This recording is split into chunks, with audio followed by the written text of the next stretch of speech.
map of Nova Scotia, and you plot out the points where Black and Indigenous communities are located, and then you mark where landfills and toxic industries are placed, a disturbing connection becomes clear. I'm heading to a few of these communities to hear how these environmental burdens impact people's lives.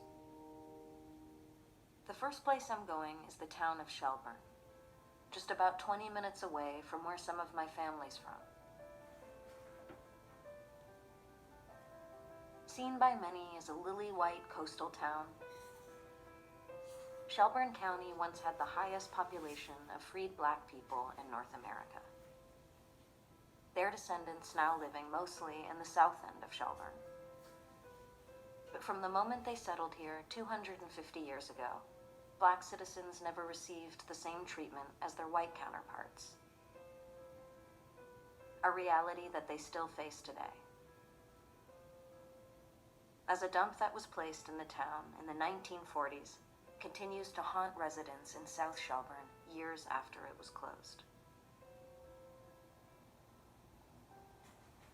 I'm going to speak with local activist Louise DeLille to find out more.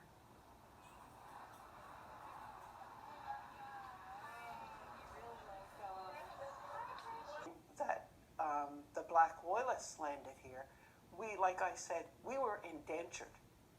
When we got here with a promise of something better for us because we were slaves.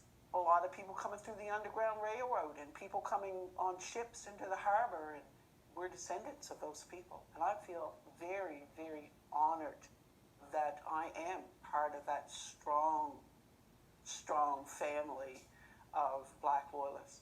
In the early 40s, they started to gather together. When you know how people are, they gather around their family and whatever. And people started to build their homes around each other. In the late 40s, they decided they were going to put, it was called a dump, where everything went, nothing was sorted.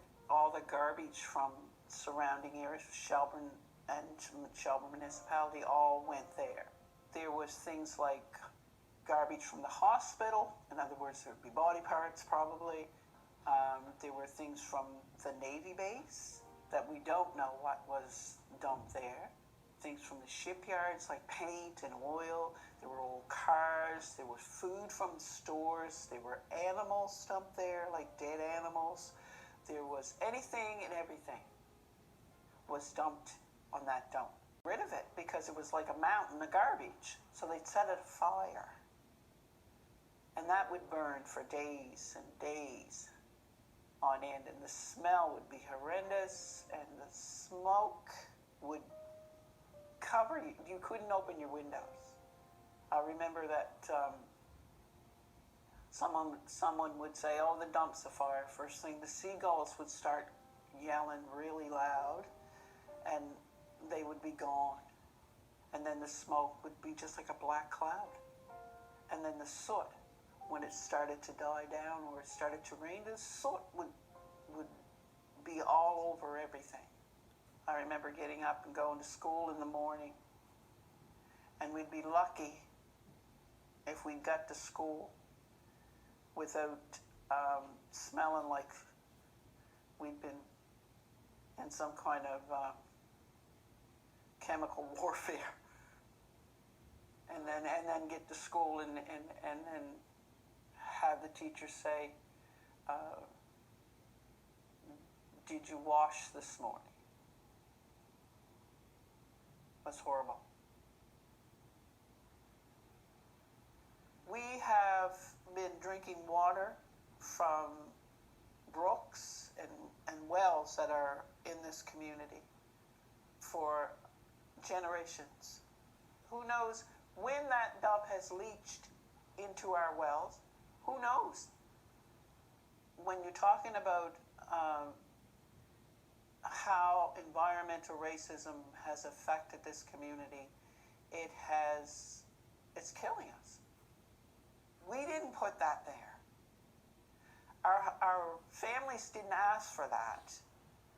And now we're reaping the fallout from that by losing the ones we love. They're gone.